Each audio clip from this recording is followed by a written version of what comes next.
Abba, papa, motema etondi sami naposa na yoe. Abba, papa, molimo nanga ezo ganga koluka yoe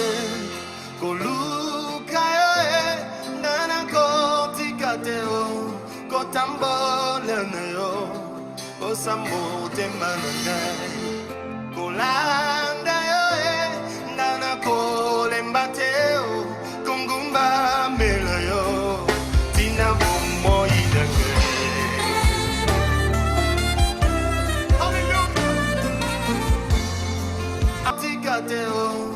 On se glorifie même quand nous traversons des tribulations.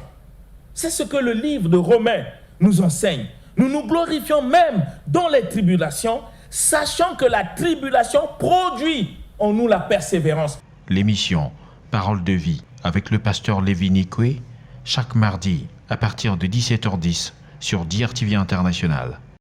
Nous voulons encore une fois, bien-aimés, remercier le Seigneur qui nous a fait cette grâce pour que nous puissions parler de sa part pour l'édification de son Église. Que son nom seul puisse être loué et glorifié. Je veux que vous qui me suivez, vous puissiez être attentifs pour comprendre la vérité de l'Évangile. À un certain moment, nous nous rendons compte que l'Évangile n'est plus prêché dans nos églises. Nous prêchons plus la prospérité, les miracles, l'argent. On prêche des choses auxquelles le Seigneur n'a pas enseigné, qui sont que des conséquences de ce sujet auquel nous développons ici, l'obéissance. Même quand Dieu dit dans sa parole, cherchez premièrement le royaume de Dieu et sa justice. Nous, étant qu'hommes de Dieu, nous ne posons pas la question, est-ce que dans nos églises, nous avons déjà accompli cette parole? Est-ce que nous avons trouvé ce royaume et la justice de Dieu? Avant d'aller au-delà de ce que le Seigneur ne nous a pas demandé. Jésus lui-même disait dans sa parole que sert-il à un homme de gagner le monde entier, d'avoir tous les biens, d'avoir des voitures, d'être marié, d'avoir des promotions, de vivre une vie heureuse sur la terre, si au dernier jour, il est disqualifié pour le ciel. Nous ne devons pas oublier que le Seigneur Jésus est mort sur la croix pour le péché. Il n'est pas mort sur la croix pour nous donner des voitures, pour nous donner, non. Je ne dis pas qu'avoir des voitures, c'est mauvais. Mais la raison qui a amené le Seigneur Jésus sur la croix, c'est le péché. Et l'Évangile est venu nous délivrer du péché. Pour que nous puissions mener une vie que le Seigneur avait arrêtée d'avance pour nous, avant même que le péché puisse rentrer dans le monde. Mais malheureusement, nous ne prêchons plus cet évangile. Même Jésus lui-même, quand il est venu sur la terre, il a commencé à prêcher l'évangile, mais il n'a pas commencé à prêcher des miracles. Il n'a pas commencé à prêcher la prospérité. Non. Il disait, répentez-vous, répentez-vous. C'est-à-dire, prenez une décision de changer de vie. Répentez-vous, car le royaume de Dieu est proche. Jean le Baptiste est venu, il a enseigné le même message. Répentez-vous, car le royaume de Dieu est proche. Quand l'apôtre Pierre a ouvert l'évangile le jour de la Pentecôte, la Bible dit qu'il y avait au moins près de 3000 personnes. Et quand ils eurent le cœur touché, Pierre ne leur a pas dit que vous allez voir des miracles de Dieu. Il dit, répentez-vous, que chacun confesse ses péchés. Mais l'évangile, tel que prêché par les apôtres, par le Seigneur Jésus lui-même, aujourd'hui nous avons peur parce que cet évangile est en train de disparaître dans l'église de Jésus-Christ. C'est ainsi que nous avons commencé un sujet que nous avons parlé des mardis passés concernant l'obéissance. Les gens ignorent la valeur de l'obéissance dans la vie d'un chrétien. On n'est pas chrétien simplement parce que nous confessons le nom de Jésus, bien-aimés. Sortons des systèmes de confession des paroles. On n'est pas chrétien parce que nous partons à l'église tous les jours. On est chrétien quand nous obéissons, quand nous décidons de faire de la parole de Dieu notre vie. C'est ce que le Seigneur Jésus lui-même a dit. Quand on part à l'église, il dit ne vous bornez pas à écouter seulement, mais mettez en pratique. Mettre en pratique, c'est l'obéissance. C'est celui qui obéit qui peut vivre selon la parole qu'il écoute. Et c'est ce que Dieu attend de chacun de nous. Malheureusement, nous avons tellement falsifié l'évangile. Nous prêchons aux gens la bénédiction sans bénédiction parce que nous ne savons pas ce qu'est réellement la bénédiction. On a amené la bénédiction au niveau matériel. On pense que quand on a beaucoup d'argent, quand on a des voitures, quand on se marie, on dit qu'on est béni. Non, bien-aimé. Si la bénédiction se reposait que sur les voitures, même ceux qui ne croient pas en Dieu qui ont des voitures, c'est qu'ils sont bénis. Si la bénédiction c'était de l'argent, mais pourquoi condamner des païens à se convertir puisqu'ils ont l'argent? Bien-aimé, il faut réfléchir pour mieux lire les Écritures, afin de ne pas les falsifier et dire ce que Dieu n'a pas dit dans la parole. Nous parlons souvent d'Abraham pour dire qu'Abraham est béni. Oui, c'est des conséquences de quelque chose. Vous pouvez parler d'Abraham, il est béni. Mais n'oubliez pas qu'Abraham fut un éleveur. Il avait des moutons qu'il élevait. N'oubliez jamais ça. Posséder des choses n'a rien à voir avec la bénédiction. Si nous voulons voir la bénédiction de Dieu dans notre vie, il n'y a que l'unique issue, c'est l'obéissance. Combien de nous, les chrétiens, nous obéissons au Seigneur? Combien notre vie manifeste l'obéissance à la parole, que ce soit dans nos familles, dans le quartier où nous vivons, au milieu des amis, au travail, à l'école? Est-ce que ceux qui nous entourent se rendent compte que nous sommes véritablement des chrétiens par le mode de vie que nous manifestons? Parce que notre mode de vie doit manifester la parole. Pour que ça puisse manifester la parole, bien-aimé, il faut que je sois obéissant.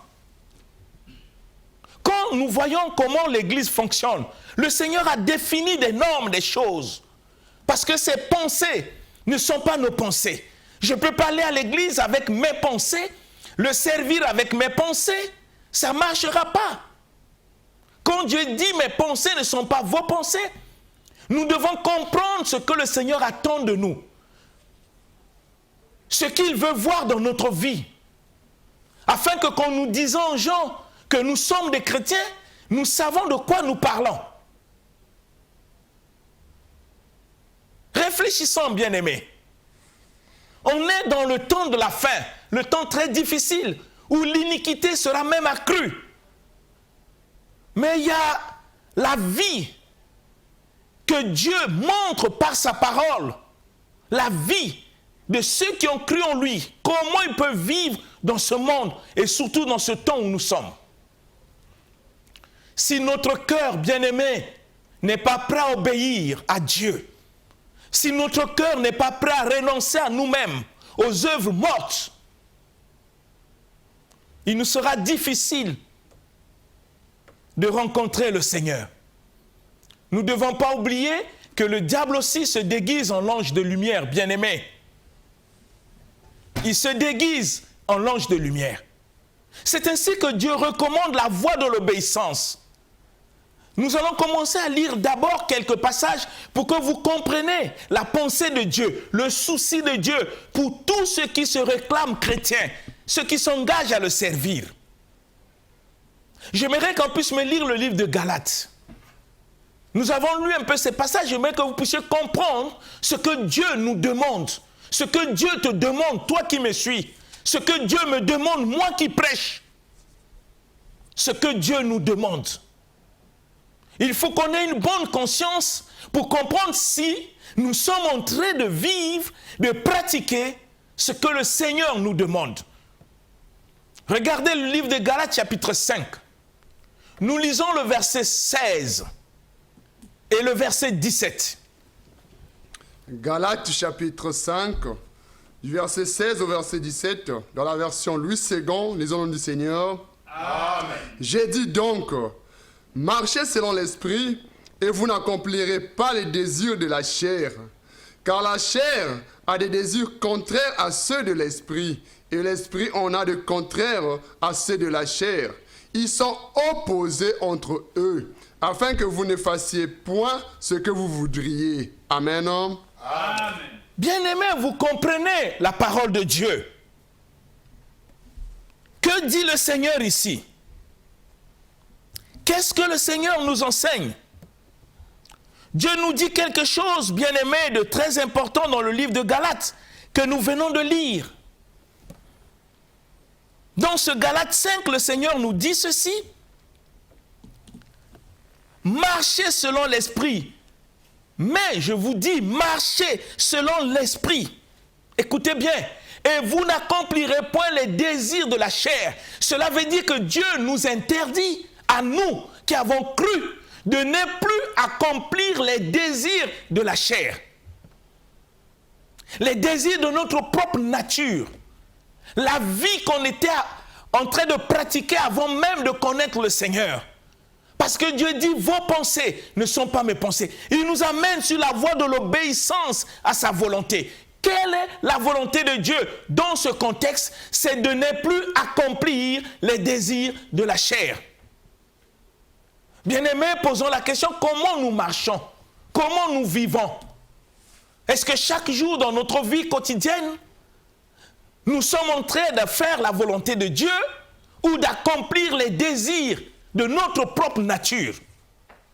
Tandis que Dieu nous dit, marchez selon l'esprit. Marcher selon l'esprit n'est pas prier pour avoir des révélations. Non, bien-aimés, ou des gens qui rentrent en transe. Ça ne veut pas dire marcher selon l'esprit. Parce que vous savez aussi que le chrétien ne rentre jamais en transe. Le chrétien rentre en extase. C'est des choses qu'on pourrait expliquer au cours de cette émission. Parole de vie. Mais ici, Dieu nous exige. Il dit, je vous dis, marchez selon l'esprit. Et vous n'accomplirez pas les désirs de la chair. On ne doit plus accomplir les désirs de la chair parce que nous nous sommes engagés à servir le Seigneur. Et étant engagés à servir le Seigneur, nous devons obéir à sa voix. Parce qu'il a dit, vos pensées ne sont pas mes pensées et vos voix ne sont pas mes voix. C'est une exigence du Seigneur à ceux qui croient en lui. Posons-nous la question, est-ce que c'est ce que nous faisons? Est-ce que c'est notre préoccupation de marcher selon l'esprit? Et marcher selon l'esprit, c'est marcher selon la parole de Dieu. Et la parole de Dieu, c'est la vie de Dieu qui nous communique pour que nous puissions la manifester dans notre conduite, dans notre langage, dans notre manière d'être, dans notre manière de faire. Pour que ceux qui nous entourent, en commençant par les membres de notre famille, nous n'avons pas besoin de leur dire que nous sommes des chrétiens. Ils doivent le constater dans cette nouvelle vie que nous avons, dans l'obéissance à la parole de Dieu.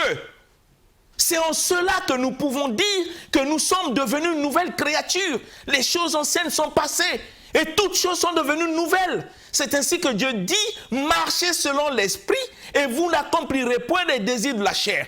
Il y a une raison à cela. Et Dieu révèle la raison. Il dit la chair a des désirs contraires à ceux de l'esprit et l'esprit en a de contraires à ceux de la chair. Regardez comment la phrase termine. Afin que vous ne fassiez point ce que vous voudriez. Le chrétien n'est pas là à faire ce qu'il veut. Le chrétien est là à faire ce que Dieu veut. Si tu n'es pas disposé, disponible à faire ce que Dieu veut, ce n'est pas la peine d'aller à l'église. Tu vas à l'église pour faire quoi? Si ton cœur n'est pas prêt à obéir à Jésus. Jésus lui-même a dit dans sa parole, il dit, ne vous bornez pas à écouter la parole, mais mettez en pratique. Quand je commence à mettre la parole de Dieu en pratique, c'est l'obéissance manifestée.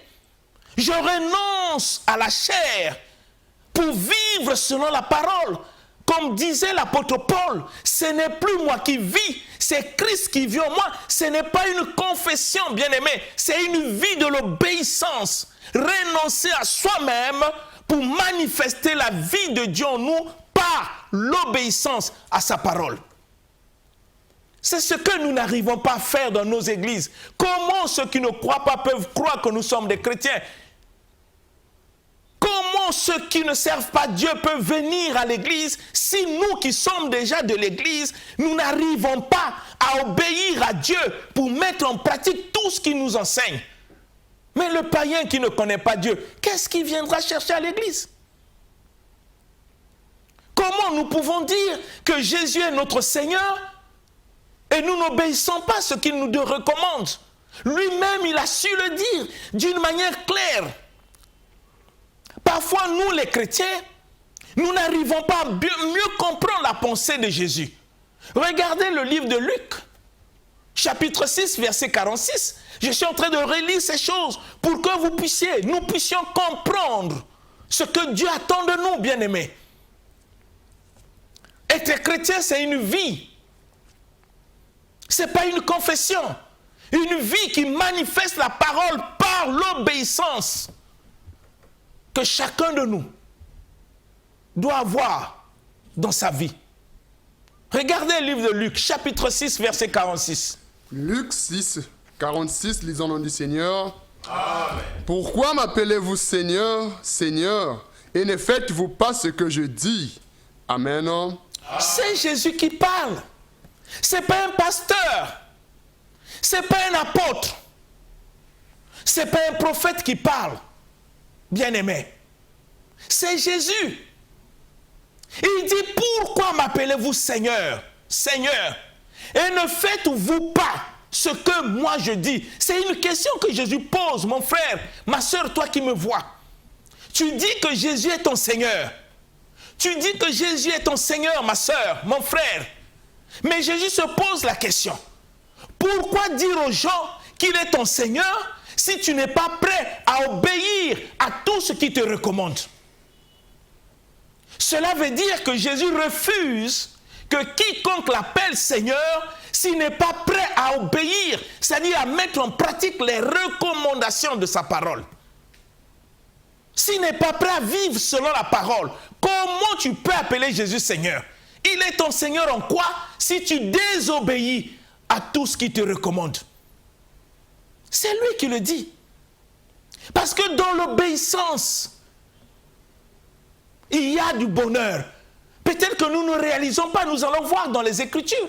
Et vous allez comprendre pourquoi Dieu nous pousse à l'obéissance. C'est pour notre bien. On est habitué à une vie charnelle. On est habitué à des plaisirs du monde un peu de temps. Mais l'obéissance nous amène au bonheur éternel. Des choses que le Seigneur a acquis pour nous sur la croix. Nous pouvons rentrer en possession de ces choses que par la voie de l'obéissance. Pas autrement, bien-aimés. Il faut qu'on ait cette bonne conscience, bien-aimés. Pas la fierté d'être membre d'une église. Pas la fierté de confesser que Jésus est ton Seigneur. Quand tu sais que dans ta vie, tu ne vis pas selon le modèle de sa parole dans l'obéissance, mais ce n'est pas une fierté de dire aux gens que tu es chrétien. Tu l'es comment? Le chrétien manifeste la vie de Christ. C'est à ce titre qu'il est appelé chrétien. Comme Jésus l'a dit. Pourquoi m'appelez-vous Seigneur? C'est une question.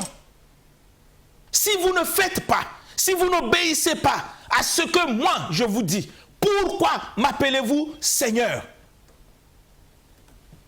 Pourquoi tu l'appelles Seigneur? Parfois, nous n'avons pas la conscience sur l'obéissance, bien-aimés. Nous pouvons lire les Écritures et les lire très mal. Quand on lit les Écritures, il faut faire très attention de ce que disent les Écritures pour ne pas les falsifier. Démontrer aux gens ce qui n'est pas l'Évangile. Leur donner une joie du cœur, tandis que notre vie ou leur vie est encore loin de plaire à Dieu. D'autres peuvent penser que nous sommes sous la grâce. De quelle grâce nous parlons? Parce que la Bible nous dit que la grâce de Dieu, qui est source du salut, nous enseigne à renoncer aux œuvres mortes. C'est dans le livre de Tite 2, 11, que la parole enseigne. La grâce de Dieu, source du salut, nous enseigne à renoncer. Pour que je sache que je suis sous la grâce, il faut qu'il y ait le renoncement. Je ne peux pas être dans la grâce avec la vie ancienne, avec le vieux homme. C'est impossible. Il ne peut pas avoir cohabitation. Entre la lumière et les ténèbres, il y a incompatibilité.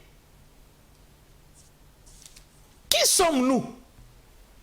Des chrétiens de nom ou des chrétiens de vie? C'est des questions que nous devons nous poser. Et j'aimerais que nous puissions lire le passage de Genèse pour comprendre ce qui est arrivé dans la vie d'Abraham. Parce que nous disons qu'Abraham, c'est le père de la foi, c'est notre père de la foi. Mais vous ne savez pas ce qui s'est passé dans sa vie pour que Dieu puisse le bénir. Lisons le livre de Genèse, chapitre 22. Nous lisons le verset 18. Je vous ai pris seulement ce passage pour que vous compreniez quelles sont les raisons qui ont amené Dieu à manifester sa bénédiction dans la vie d'Abraham. Je ne vous parle pas de matériel, parce que la bénédiction n'est pas le matériel. Je vais vous le montrer bibliquement ici. Au cours de cette émission, vous allez comprendre que dire aux gens, la bénédiction, c'est avoir des voitures, avoir l'argent, c'est du mensonge. Ce n'est pas ce que l'Écriture dit. Lisons le livre de Genèse. Genèse chapitre 22, au verset 18, nous lisons le nom du Seigneur. Amen. Toutes les nations de la terre seront bénies en ta postérité, parce que tu as obéi à ma voix. Amen. Amen. Écoutez bien. Écoutez bien. Qu'est-ce que le Seigneur dit? Il dit, toutes les nations de la terre seront bénies à ta postérité. Pourquoi? Pourquoi les nations de la terre seront bénies en la postérité d'Abraham? Pourquoi? Il y a une raison. Et Dieu explique cette raison. Il dit, parce que tu as obéi à ma voix. Voilà la raison qui amène Dieu par Abraham de bénir toutes les nations. C'est l'obéissance d'Abraham à la voix de Dieu.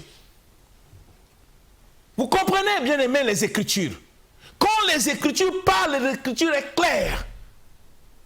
Toutes les nations de la terre seront bénies en ta postérité, simplement parce que, vous comprenez la raison, parce que tu as obéi à ma voix, ainsi dit l'Éternel. Ça veut dire, si Abraham n'avait pas obéi à la voix de Dieu, les nations ne seront jamais bénies en la postérité d'Abraham. Donc vous voyez l'importance de l'obéissance, ce que l'obéissance peut apporter dans la vie d'une personne.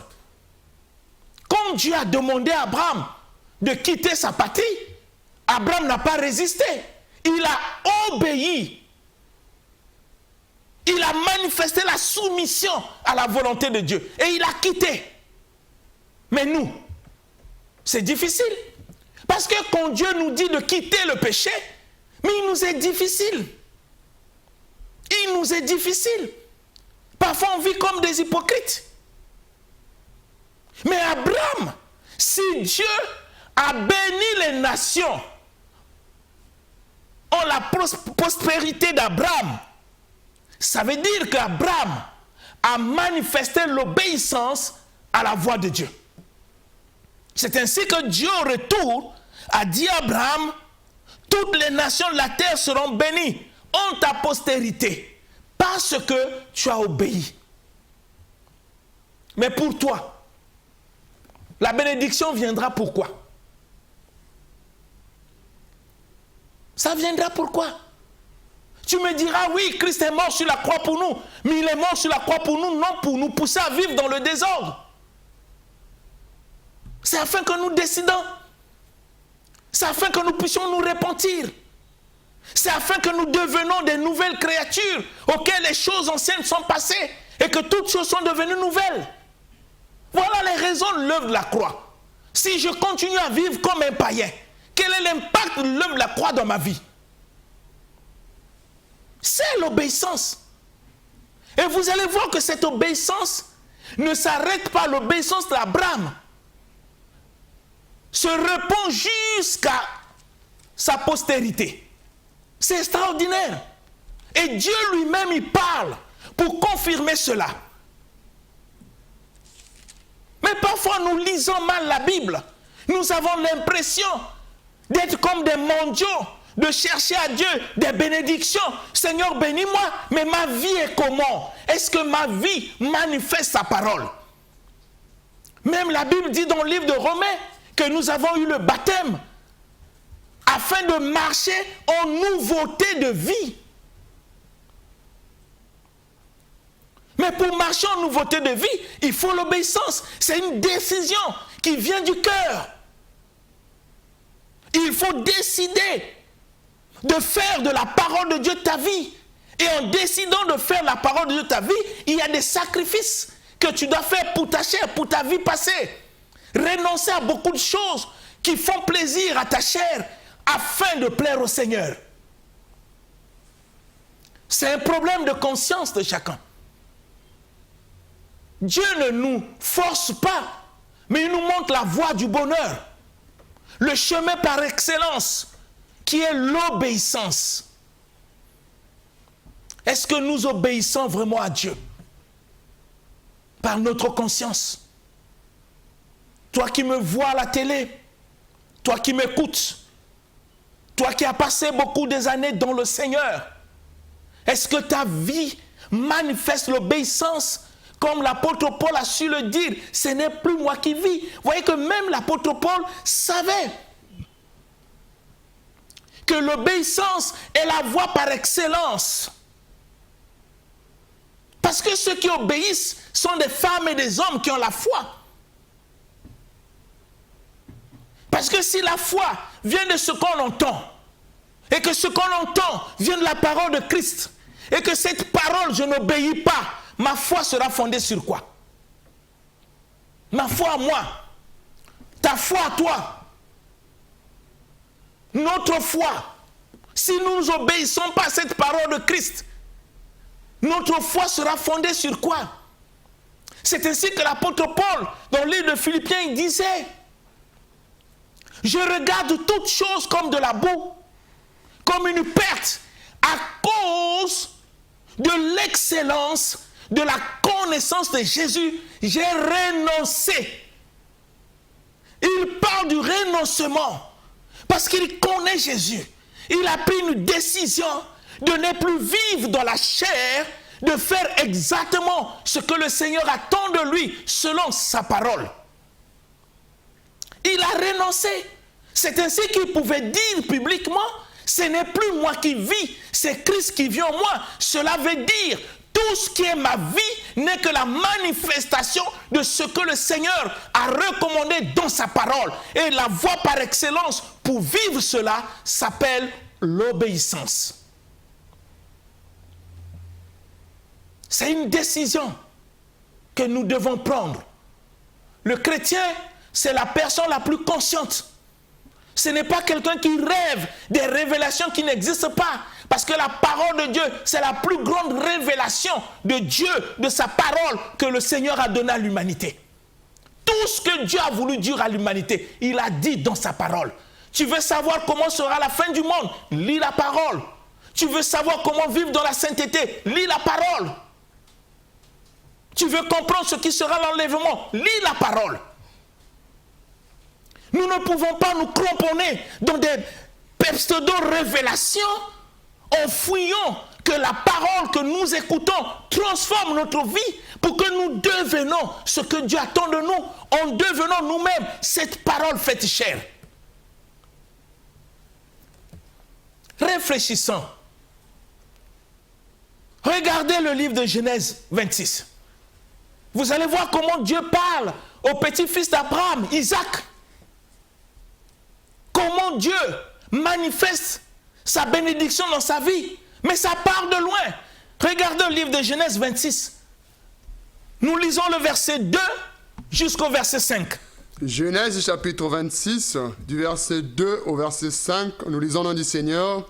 Amen. L'Éternel lui apparut et dit, ne descends pas en Égypte, demeure dans le pays que je te dirai. Séjourne dans ce pays-ci. Je serai avec toi et je te bénirai, car je donnerai toutes ces contrées à toi et à ta postérité, et je tiendrai le serment que j'ai fait à Abraham, ton père. Je multiplierai ta postérité comme les étoiles du ciel. Je donnerai à ta postérité toutes ces contrées, et toutes les nations de la terre seront bénies en ta postérité, parce que Abraham a obéi à ma voix et qu'il a observé mes ordres, mes commandements, mes statuts et mes lois. Amen. C'est merveilleux. C'est merveilleux de comprendre les raisons qui ont poussé Dieu à manifester sa bénédiction sur le petit-fils d'Abraham, sur les enfants d'Abraham.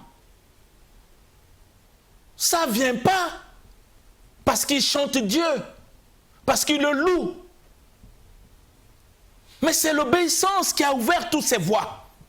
C'est ainsi que Dieu dit à Isaac, je ne veux pas que tu descendes en Égypte, je veux que tu demeures sur cette terre.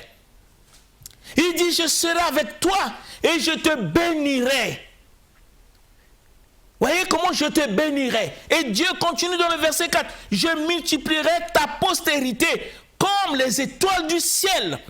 Je donnerai toutes ces terres à ta postérité.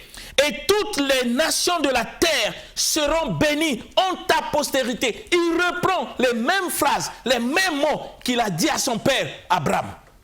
Et Dieu montre les raisons. Toujours les raisons. Qu'est-ce qui pousse Dieu à dire cela dans la vie d'Isaac, qui est le fils d'Abraham? Qu'est-ce qui pousse Dieu? Oui, bien-aimé. Et le Seigneur dit, parce qu'Abraham a obéi à ma voix, qu'il a gardé mes ordres, mes commandements, mes statuts et ma loi. Voilà les raisons qui ont amené Dieu à bénir le fils d'Abraham. Parce que son père a obéi. Vous comprenez, bien-aimés? Si nous obéissons à la parole de Dieu, nos enfants bénéficieront de cette bénédiction. Ils ne vont pas bénéficier de cette bénédiction de l'Éternel parce que nous prions pour eux. Prier, c'est bien. Mais ce que Dieu attend de nous, c'est l'obéissance. La prière de celui qui n'obéit pas servira à quoi? Tu peux prier comme tu veux. Tu peux faire tes jeûnes comme tu veux. Fais les jeûnes de 7 jours. Mais ça ne fera pas de toi un homme spirituel. Si dans ton cœur, tu n'obéis pas, c'est-à-dire tu ne fais pas exactement ce que Dieu attend de toi. Si ta vie reste la même, si ta vie n'est pas transformée par la parole, tes jeûnes et tes prières serviront quoi? Si Isaac a été béni par l'Éternel, mais c'est parce que Abraham avait obéi, et Dieu précise bien, parce que tu as obéi à ma voix, parce que tu as gardé mes instructions, mes commandements, mes statuts et ma loi. Réfléchissez à cela, bien-aimés. Vous voulez voir que vos descendants puissent être bénis? Comme le Seigneur disait, crois au Seigneur Jésus, tu seras sauvé, toi et ta famille. Mais ta famille ne peut être que sauvée si toi tu montes la voie de l'obéissance. Comme Abraham l'a fait. Et son fils Isaac a bénéficié de cette grâce extraordinaire. le chemin même de la réussite de la vie d'un chrétien, c'est toujours l'obéissance. Le Seigneur l'avait dit même à Josué. Nous lisons un peu le livre de Josué. Vous allez comprendre, Josué chapitre 1. Vous allez voir comment on peut réussir. On ne réussit pas en scroquant les gens. On ne réussit pas en fabriquant parfois des séminaires dont le but est de soutirer l'argent. Non, Dieu peut te rendre prospère si tu as la voie de l'obéissance comme modèle. Regardez le livre de Josué, chapitre 1. Josué chapitre 1, bien-aimé. Nous lisons le livre de Josué, chapitre 1. Et nous allons lire simplement à partir du verset 8. Commençons à partir du verset 7 à 8. Josué chapitre 1, du verset 7 au verset 8, nous lisons le nom du Seigneur. Amen. Fortifie-toi seulement et aie un bon courage, en agissant fidèlement selon toute la loi que Moïse, mon serviteur, t'a prescrit. Ne t'en détourne ni à droite ni à gauche, afin de réussir dans tout ce que tu entreprendras. Que ce livre de la loi ne s'éloigne point de ta bouche. Médite le jour et nuit pour agir fidèlement selon tout ce qui est écrit. Car c'est alors que tu auras du succès dans toutes tes entreprises et c'est alors que tu réussiras. Voyez, bien-aimé, le chemin de la réussite, ce n'est pas le jeûne. Malheureusement, on a fait du jeûne comme une doctrine. Dieu parle d'une manière claire à Josué pour lui montrer la voie de l'obéissance à sa parole. Il dit que ce livre ne se détourne pas de toi. Tu dois agir fidèlement selon tout ce qui est écrit. C'est alors que tu auras du succès. C'est alors que tu réussiras dans toutes tes entreprises. C'est la voie de l'obéissance. Tant que nous ne décidons pas obéir à Dieu, que nous continuons à aller à l'église, sans avoir dans notre conscience la notion de l'obéissance à la parole que Dieu nous enseigne à travers ses serviteurs, nous allons tourner en rond. Et je crains même qu'à la fin de toutes choses, que nous puissions nous retrouver à l'enfer. Prends conscience dans l'obéissance. Prends conscience dans l'obéissance, bien-aimé. Sans l'obéissance, il n'y a pas de réussite. Sans l'obéissance, il n'y a pas de prospérité. Au moins que nous trichons. Au moins que nous suivons la voie de Satan. Je veux que tu puisses réfléchir sur la parole de Dieu. Tu peux le relire et tu comprendras que Dieu a tout accompli, mais il t'attend. Que sa grâce repose sur toi, que son esprit continue à parler au fond de ton cœur jusqu'à briser l'incrédulité, que l'église ne soit pas un lieu où tu vas aller passer du temps, mais un lieu pour écouter et mettre en pratique ce que le Seigneur t'enseigne à travers ses serviteurs. Alors, tu verras la gloire de Dieu dans ta vie. Que mon Dieu te bénisse et je prie que cette parole puisse avoir d'impact dans ta vie, pour que Dieu soit glorifié au nom puissant de Jésus-Christ. Amen. Amen. L'émission Parole de vie avec le pasteur Lévi Nikwe, chaque mardi à partir de 17h10 sur DRTV International. Abba, papa, motema etondi sami naposa na yoe. Abba, papa, molimo nanga ezo ganga oluka yoe.